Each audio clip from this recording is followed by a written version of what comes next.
ఇతియాద్ Muslim community, Hussain trust, Apollo hospital సంయుక్తంగా ఈ నెల మొదటి ఆదివారం ఉచిత వైద్య శిబిరం నిర్వహించారు. విశాఖ పాత నగరంలో జరిగిన ఈ ఉచిత వైద్య శిబిరంలో అపోలో హాస్పిటల్కు చెందిన డాక్టర్లు సౌరవ్, డాక్టర్ ప్రణీత, డాక్టర్ శ్రావణి రోగులకు పరీక్షలు నిర్వహించి అవసరమైన వారికి ఉచిత మందులు అందజేస్తారు.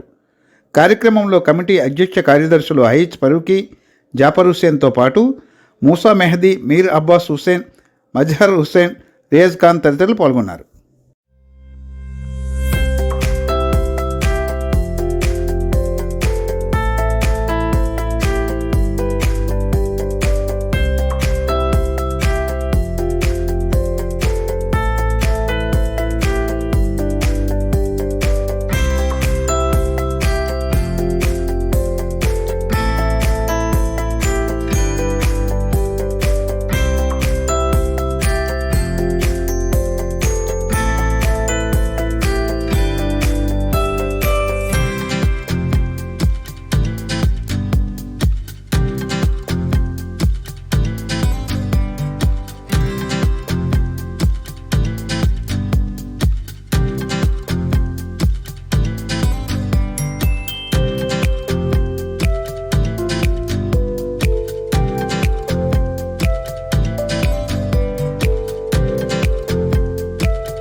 కడలి ఇస్లామిక్ న్యూస్ గైడ్ ఛానల్ని సబ్స్క్రైబ్ చేసుకొని ప్రోత్సహించాలని మనవి.